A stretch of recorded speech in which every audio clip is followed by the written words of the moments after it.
Hi there, my name is Chef Jason Champagne. I am chef owner at Native Chef LLC, and I'd like to thank the Muskogee Nation of Oklahoma for this opportunity to share my skills and my knowledge with you with cooking for your upcoming Diabetes Summit. I'm just so fortunate and thankful for this opportunity. Today I'm going to go ahead and cook one of these diabetes fighting meals that I've been eating for a long time. And what I wanted to share mainly with you is that I used to be diabetic, and I still am. I almost died from diabetes about 6 years ago. And I weighed about 300 pounds, and I was drinking every night, and I wasn't drinking water, and I wasn't exercising, and I went to the doctor, and I had an 11.8 A1C, and the doctors told me back when I was 39 years old, they said, if you keep going at what you're doing right now, you're not going to be here in 4 years. And so I thought to myself, that's like taking a 12-inch frying pan to the side of the head. I did not want to die in 4 years, so I quit drinking alcohol. I started drinking water like my life depended on it. I started minimally exercising, walking on a daily basis. But the main change I made in my life was I started eating whole foods, whole vegetables, sauteed vegetables. And today's one of the meals that got me through that I believe saved my life. And so that's what I want to show with you guys today is this meal, this recipe. And maybe some of you are healthy and want to try it a couple times a week or a couple times every other week. But there might be a few of you out there who are closer to where I was before with my A1C, and this would be a dish that you can start doing on a regular basis. You almost have to make yourself do it. This is like medicine, and great things about our bodies is if we don't abuse them, they will heal themselves. And eating this dish that I'm going to show you is a great step towards helping our bodies heal ourselves. And just like saying that I was an alcoholic was tough, it's also tough to say that I'm a diabetic, and I am a diabetic. I'm a diabetic that has their diabetes under control. I don't know if there will ever be a day that I can say to myself, I'm not diabetic.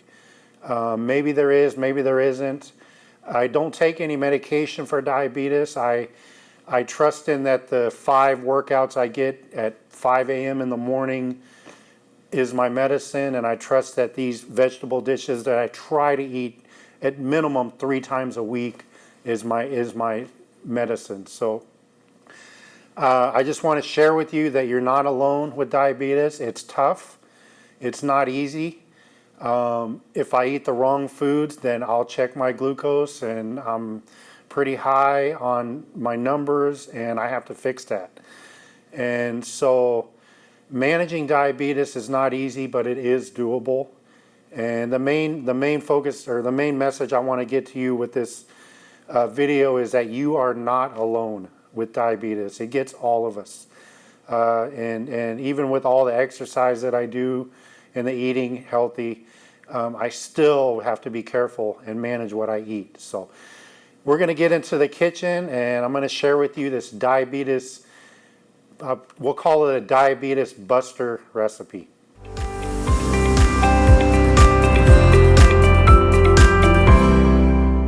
Okay, so we're in the kitchen right now, and I have all this produce in front of me, and so this is that superfood breakfast dish that I talked about. So many incredible foods right here in front of me. We have the bell pepper, squash, we have some citrus fruits here, fresh garlic, we have turkey kielbasa, and we have some fresh kale, a couple eggs, and some grape tomatoes. So first things first, I want to get all this stuff cut up, and then we'll get to cooking.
Okay, so we got everything cut up here. We have all our vegetables cut up, and now now the fun starts, right? All that prep went into it. We went and bought everything, and we've cut it all up, and now we're gonna have fun cooking.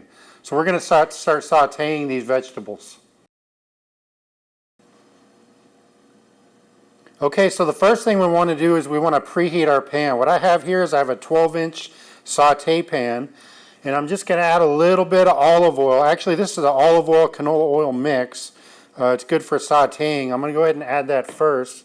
First thing I want to do is I'm going to add the bell pepper, because the bell pepper is what's going to take the longest to cook, other than the turkey kielbasa. Okay, so I'm going to go ahead and add the bell pepper here on one side, okay? And we'll start sauteing that, all right? And then what I want to do is I'm going to go ahead and add my turkey kielbasa to this side of the pan. This is why I like a bigger pan. You don't make a mess and you have plenty of room to work with, okay? So we're going to start getting some color on our turkey kielbasa, okay? Spread that out. We're going to go ahead and let this cook for about a minute. We're going to really try to get some color on these bell peppers.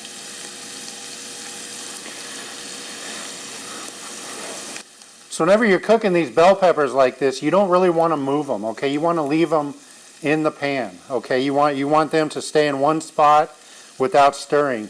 What we're going to do now is we're going to go ahead and add on top the squash, okay? We don't really want the squash on the bottom of the pan. We don't want to overcook our vegetables. We want them to stay nice and vibrant and colorful. Okay, so we're going to add those on top. And the reason why I'm putting them on top of the bell pepper is because the water is cooking out of the bell peppers and it's evaporating up. So anything that's above the bell peppers is going to get partially steamed. And that's what we kind of want with our yellow squash.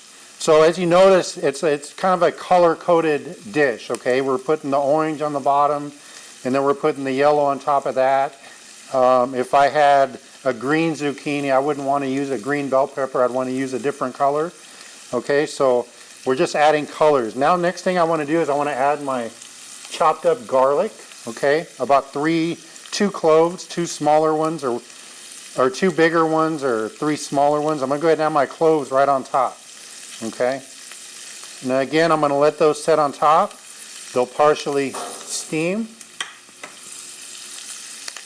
And again, you notice I'm not stirring this. I really want to get a nice color on those bell peppers because they're going to take longer to cook than the zucchini.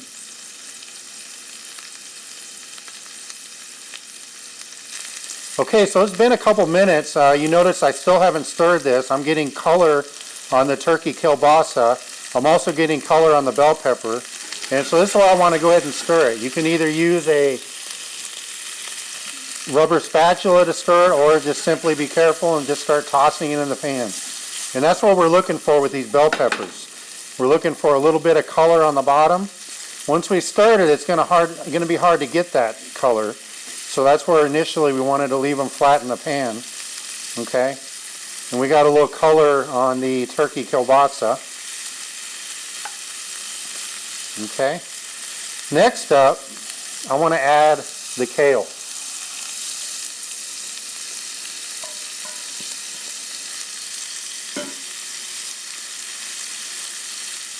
So this kale is really going to cook quick. And again, you see I'm not stirring it in. I'm leaving it on top. Again, because water is cooking out of the vegetables from below it and partially steaming it. We don't want to overcook our kale. That looked like a lot of kale, but it's going to wilt down quickly once we stir this. So we're just going to leave it on top, let it partially steam. Okay, so it's been about a minute and a half, maybe closer to 2 minutes since I've added the kale. As you can see, I still haven't stirred it, because once you stir this kale, it's gonna really become a nice bright color, but we don't want to overcook it either. Okay, always remember we can eat these raw. So vegetables can be eaten raw. The last thing we want to do is overcook them, okay? So that's what I'm going to do. This is almost done, and the reason because this dish only takes 5 to 7 minutes to cook is because we pre-cut everything, okay? So as you get better at home, you could have started sauteing your bell pepper and meat and then cut up your zucchini or squash and then kind of done it in order, but If you're novice with cooking, cut up all your stuff, have it ready to go, and then have fun cooking. So I'm going to go ahead and toss this. And as you can see, the kale starts to wilt quick and it becomes a really nice bright green color. Okay, that's what we want. Okay, we want a little bit of char on the bell pepper. We want a little bit of char on the zucchini, but we do not want to overcook these vegetables. Okay? Now what I'm going to do is I'm going to add some fresh lime juice.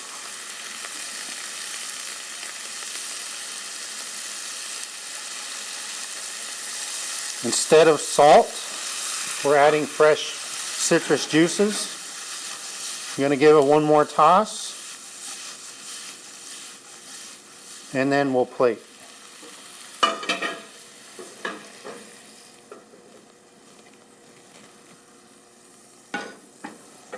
So that's our base of our vegetable dish. It smells tremendous because of that fresh lime juice we just squeezed.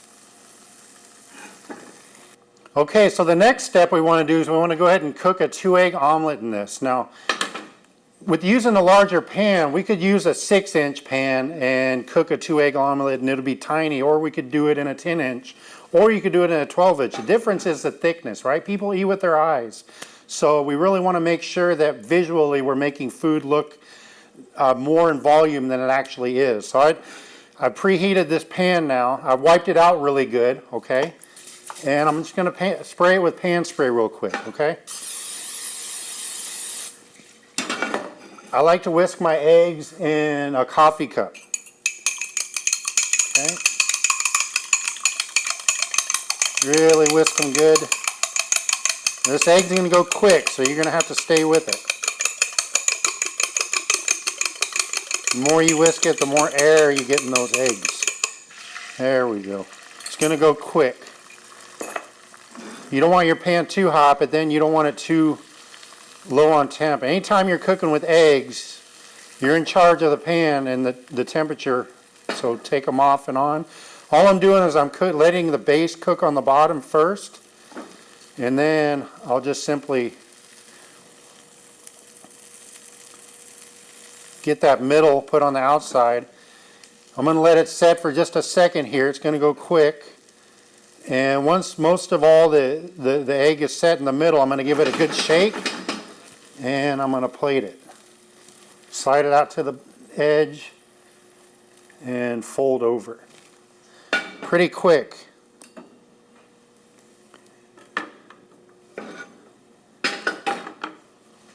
Next up, what I want to do is I'm going to go ahead and garnish with a few cherry tomatoes. Okay, I don't want to overcook the cherry tomatoes. They're probably the more priciest item in this recipe. So we don't want to overcook the priciest item, and we want to use them for visual, like a visual garnish. Really get some colorful red right on top. And actually the steam from the vegetables will partially cook these. Just like that. Okay. Next up, we're going to garnish with some fresh citrus. So I'm going to take my sliced avocado, or sliced kiwi, sorry about that. I'm going to slide my sliced kiwi on one side.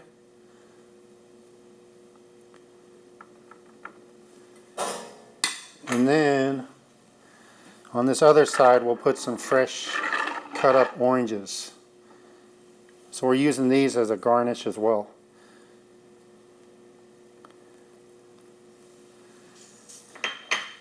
So that's it, a really, really, really colorful, healthy, power-packed superfood breakfast that, as I said earlier, this is one of the best ones. This is one of the go-to meals that I go to when I'm feeling sluggish and don't have much energy, and I feel like my glucose levels have been running high lately. This is the one I go to. Okay, so as you've seen in that cooking demo, this food isn't hard to do. It's actually really, really easy. You just have to remember not to overcook the vegetables, because like zucchini and squash, they become really, really mushy. And always remember, we can eat those raw, okay? We're not cooking raw product, like raw meat. We can eat these vegetables raw, so we just want to heat them through a little bit. Same thing with the cherry tomatoes. Okay, we didn't actually toss those in the dish, but they got partially heated from the steam of the hot vegetables, okay? A tip on eating this, the easiest way to eat this is to take a piece of bell pepper and take a piece of zucchini and then take a piece of citrus, okay? And maybe try to find a piece of the turkey kielbasa in there, but eat these together, okay? This is what flavors the dish, is all these fresh citrus juices. That's why I didn't want to squeeze in orange juice. I squeezed lime juice, but we're eating the diced up citrus with every bite. So that's replacing our flavor profile. Instead of using like salt, we're using fresh citrus juices. Make food colorful. Again, this is a tremendous, tremendous dish to help you improve your energy levels, improve your A1C numbers. Try to do this at least 3 times a week. That's my goal, is 3 times a week. And I also wanted to share with you how I get motivated to work out. It's important, being diabetic, that you're physically active, right? That's pretty straightforward. What gets me going is the fact that I know how important it is to my health, and that I don't wait to feel like working out. Instead, I go in and work out, and then I feel like it, okay? And so putting that in perspective, don't be the person that has to wake up in the morning to feel like doing something, okay? Because it's really hard to do that. Be the person that has to do it so that you will feel like it. So if you don't feel like getting up and walking a mile in the morning, just get up, go start walking, and then you'll feel like walking. Does that make sense? So try that trick. Another tip that I have with physical activity is I have an anchor. And motivational speaker Tony Robbins talks about this, having an anchor. I listen to a lot of motivational videos on YouTube. And what got me starting working out on a consistent basis was I would wake up in the morning. I didn't want to wake up at 5 a.m., but I woke up and I told myself, I am going to get out of this bed and I'm going to do what I'm supposed to do. And what I started doing was I started playing a motivational video on my phone within 30 seconds of being awake. And that created an anchor in my mind to where I never not went to go in and get a workout if I started my video, right?